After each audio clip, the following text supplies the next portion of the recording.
passagem aqui, Efésios 4, do versículo 1 ao versículo 20, Paulo dá aqui inúmeros comportamentos práticos. Ele dá um vislumbre aqui, exemplos daquilo que combina e do que não combina com Cristo. Vamos lá, vamos olhar para isso.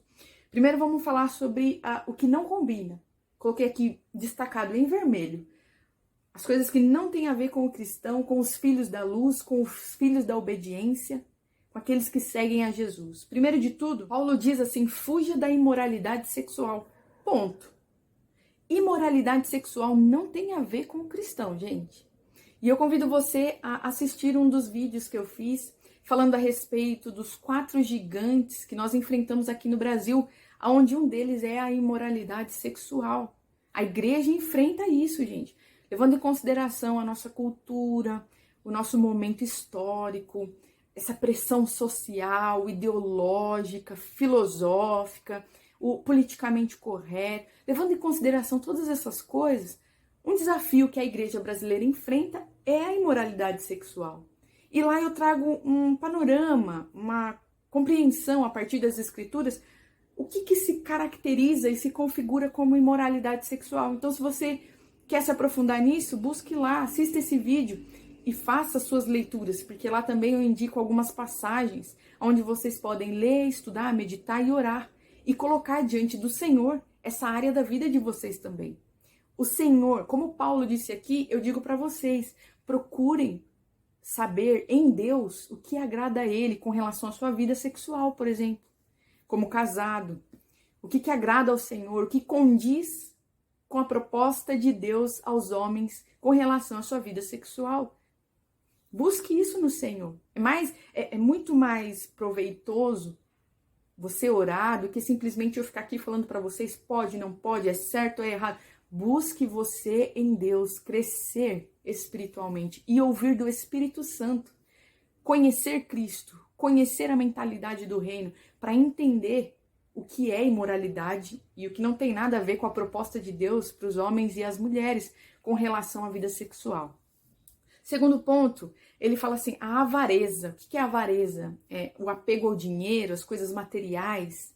Ele fala assim, é idolatria, ou seja, é adoração ao dinheiro, ao mamon, como fala no Antigo Testamento, a luxúria, o apego às coisas prata, ouro, bens, roupas, marcas, grifes. Hoje em dia, né, o apego a grifes, como se isso... Não tô falando que essas coisas são ruins, tá, gente? Não tô demonizando objetos e coisas, roupas, carros, não tô demonizando elas, eu tô colocando aqui o lugar que elas ocupam nos nossos corações. A avareza é quando o dinheiro, os bens materiais estão no nosso altar do coração e Jesus é colocado de lado, adorando e buscando servir ao dinheiro ao invés de viver a partir do senhorio de Cristo. Isso é pecado. Isso não combina com Deus. Isso não combina com Jesus, segundo o que Paulo nos ensina e o próprio Cristo nos ensina também. Terceiro ponto, não usem linguagem grosseira. Não digam coisas tolas, indecentes. Sabe aquela boca de lixo? Sabe aquela boca que só sai coisa ruim? Nada que edifica, nada que acrescente na vida das pessoas. Isso é condenado, não combina com Jesus. Ele diz assim, Jesus ensina que o que é impuro não é o que entra, não é o que a gente come, o que a gente bebe, mas é o que sai das profundezas dos nossos corações. O que nós estamos falando? Procure no Senhor, busque no Espírito resposta para isso na sua vida. Estou agradando a Deus do jeito que eu falo, as coisas que eu falo, os assuntos que eu falo com as pessoas? A fofoca, a murmuração, sabe? Gente, eu consigo pensar assim, boca de lixo. E eu oro a Deus pela minha vida, pela minha família, por você, para que nós não sejamos isso, mas que nós tenhamos bocas e lábios puros que falam sobre coisas que edificam, coisas que condizem com Jesus. Não combina com Jesus conversas tolas, linguagem grosseira, indecente. Essas coisas não combinam. Outro ponto, ele fala, não seja cúmplice de pessoas que têm esse estilo de vida. Não seja cúmplice. Não valide, não ande com pessoas assim. E reprove isso, ele fala, reprove. Ou seja, não é simplesmente não andar, mas é não concordar e ser claro com isso. Sabe aquela coisa de ser amigo de todo mundo e estar na roda de todo mundo e não ter critério algum? Sabe qual é o seu critério? Qual é o meu critério diante das amizades que nós fazemos? Combina com Jesus ou não combina? Jesus estaria no meio rindo e compartilhando dessas coisas ou não? Ah, Carol, mas Jesus andou com as pessoas mal faladas, ele sim, mas ele fez a diferença. Jesus estava aberto e disponível a quem quisesse aceitá-lo e a quem quisesse uma mudança de vida. Jesus era acessível, mas ele não compactuava com o pecado. Essa é uma pergunta para a gente se fazer. Estou compactuando, estou aprovando e validando? Eu faço parte do estilo de vida? Eu valido o estilo de vida de pessoas que Cristo reprovaria? Eu estou fazendo a diferença? Eu estou sendo luz e influenciando pessoas, dando o exemplo do que é uma conversa agradável? Ou eu estou lá no meio? São reflexões que nós precisamos fazer, todos nós. Eu daqui e você daí. E só você sabe, com Deus, as coisas que precisam ser ajustadas na sua vida. Entende isso? Outro ponto. Não viva como tolo. Não seja tolo. Tolo é aquele que não tem sabedoria. Como é que tem sabedoria? Busca sabedoria. O tolo, ele é tolo, gente, só pelo fato dele existir. Sábio é aquele que busca ser sábio. Se você não busca ser sábio, você só vai levando a vida, é tolo. Tolo todo mundo é, até que decide buscar sabedoria em Deus. Entende? É aquela rodinha torta do nosso carrinho. A imoralidade, gente, a tolice, a corrupção, isso aqui é natureza humana, naturalmente a gente é. Todo sábio decidiu ser sábio, agora todo tolo deixa a vida levar. Antes de sermos sábios, nós somos tolos. E nos tornamos sábios a partir do momento que nós validamos e valorizamos a sabedoria de Deus e buscamos viver uma vida de sabedoria. Não viva como tolo. Não viva em embriaguez. Sabe aquela coisa, devassidão? Pois isso traz devassidão. O que é a devassidão? A imoralidade, a libertinagem, o que é obsceno. Ou seja, a embriaguez, gente, é aquele momento que o seu racional sai de campo e você só tá lá existindo como tolo. Entregues aos desejos, a embriaguez faz isso. A extrapolação, né? O consumo excessivo de álcool.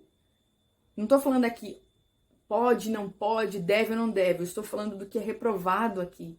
A embriaguez, a perda da consciência, do controle sobre si.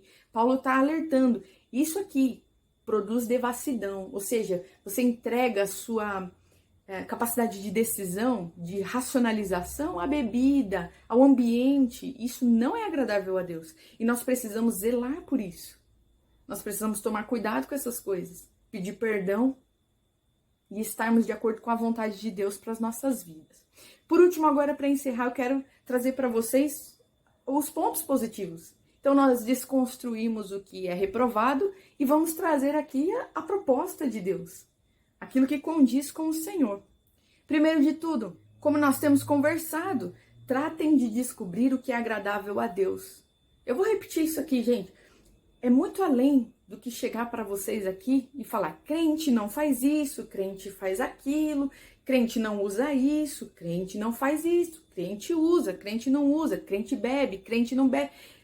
Vai muito além. Muito além. Vamos avançar aqui. Busquem vocês no Senhor descobrir, porque Paulo diz isso. Paulo não fecha a conta. Ele fala: tá vendo essas coisas aqui? Não combina com Jesus, não combina com Deus. Mas eu convido vocês a ir buscar no Senhor respostas para o estilo de vida que vocês têm levado. Eu compartilho aqui das coisas que eu aprendo com o Senhor. E eu posso falar isso aqui também por mim, gente. A única coisa que eu posso trazer para vocês é o que eu tenho aprendido com Deus. E eu aprendo que, especialmente falando, você tem algo com Deus que só você e Ele tem. E há respostas para você, da parte de Deus, que é só para você. E que Ele vai usar a sua vida para ensinar outras pessoas também. Tratem de descobrir o que é agradável a Deus. Segundo ponto, tome cuidado com a maneira que vive. Nós começamos falando sobre isso, né? Tome cuidado, analise, veja, coloque diante do Senhor o seu estilo de vida. Busque no Senhor a tranquilidade de consciência, a paz, o descanso. Sabe aquela convicção de eu tô vivendo, o que eu tô vivendo aqui agrada a Deus. É quando a gente deita no travesseiro e dorme com tranquilidade, porque a nossa vida está aos pés de Cristo. Nós precisamos buscar essa vida, buscar esse estado interior de filhos que obedecem ao Senhor e que se esforçam com zelo a descobrir o que agrada a Ele. Estou agradando ao Senhor. Isso é o tipo de coisa, gente, que a gente é praticamente diário. Todos os dias, Senhor, estou agradando. Coloque os seus relacionamentos diante de Deus. Todos os dias. Coloque as suas escolhas, o seu trabalho, sua formação. Pergunte ao Senhor: como eu estou vivendo? Agrada a Deus? São reflexões que nós precisamos fazer. Terceiro ponto, sejam sábios, procurem sabedoria. Como nós conversamos, tenham um estilo de vida de quem busca ser sábio. Quem busca viver de forma reta e honesta, íntegra. Diga palavras de ação de graça. Ou seja, sabe aquela boca de lixo? Não combina com Jesus. O que combina? O estilo de vida de gratidão. E aí eu já junto com o último tópico, que é os assuntos que precisam estar no meio dos nossos relacionamentos. Essa é a nossa régua. Essa é a nossa régua de vida. Como andam os meus relacionamentos? As pessoas com quem eu ando, o que elas falam? Qual é o tema das nossas conversas? É tolice? É devassidão? São coisas impróprias? É fofoca? É maldade? Ou então nós cantamos salmos, hinos, cânticos espirituais, levamos um estilo de vida de gratidão? Essa é a proposta. E de novo, esse é um desafio para mim, esse é um desafio para você. Esse é o estilo de vida, gente, que nós vamos procurar todos os dias, até o retorno de Jesus, guardar. Então nós estamos caminhando para isso. Esse é o nosso alvo. Essa é a nossa peleja com relação à nossa conduta. Sempre colocando diante de Deus e pedindo perdão quando erramos, quando falhamos, porque ninguém é perfeito. Todos nós falhamos com relação a essas coisas, gente. E nós falharemos, porque nós somos humanos. E neste momento aqui, ainda há carnalidade em nós. Então nós precisamos ser honestos com Deus. Deus, aperfeiçoa o caráter de Cristo no meu coração. Eu reconheço que eu erro com o Senhor com relação a isso. Nós possamos fazer essa oração que Davi fez. Senhor, perdoa-me pelos pecados que eu cometi e que não chegou ao meu entendimento. Nós erramos com Deus, gente, sem saber. E o trabalho aqui que nós precisamos caminhar junto com o Espírito é de desconstruir, de desconstrução do que é morte, de comportamentos carnais, mundanos, e a edificação e construção do caráter de Cristo. Nós podemos colaborar com o Senhor, com o Espírito, e devemos, com certeza, participar ativamente disso. Senhor, eu quero mudar, eu quero ser diferente, eu quero o caráter de Cristo em mim, e eu quero reprovar tudo aquilo que é reprovado pelo Senhor. Muda em mim, cura os meus desejos, as minhas vontades, aquela língua afiada que às vezes é mais forte do que a gente, sabe? Aquela ardorzinha, aquela vontade de falar mal, de fofocar. Isso é nosso, gente. Isso é carnalidade. E a nossa oração, a nossa luta. Senhor, eu não quero mais isso. Ensina-me a reprovar o que o Senhor reprova. Esse é o vídeo de hoje. Espero que tenha colaborado e contribuído de alguma forma na sua caminhada com Deus. Faça a sua leitura, faça o seu devocional, as suas orações. Busque no Senhor, mais uma vez, respostas. Se o seu estilo de vida está agradando a Deus ou não. Daqui eu faço também. Buscando sempre no Senhor, gente. Vamos buscar sempre no Senhor respostas, aprovação. Que possamos viver de uma forma que tire sorrisos de Deus. Este é o meu filho amado, em quem me agrado, em quem me aprazo, em quem tenho prazer. Olha que coisa linda. Que possamos ser esses filhos para o Deus Pai. Filhos que trazem prazer para Ele. Tudo isso é possível se nós buscarmos em Deus, a partir do Espírito, a revelação de quem o Filho é, porque a revelação do Filho é a proposta de Deus para nós. E ser como filho agrada a Deus. Então que possamos ser como filho. Isso é capacitação dele para nós. Não é por esforço. Tudo isso que eu tô falando aqui, gente, não é simplesmente um esforço. Porque aí nós caímos, né, no legalismo, nós caímos na fé, na salvação por obras, né? O esforço humano de se alcançar a estatura de Cristo. Não. Todas essas coisas nós conquistamos a partir da rendição. Pedindo, confessando o erro que nós erramos e pedindo, Espírito Santo, eu quero isso. Eu quero viver dessa forma. Transforma-me. É desse lugar, gente, de rendição e não de esforço. Que possamos nos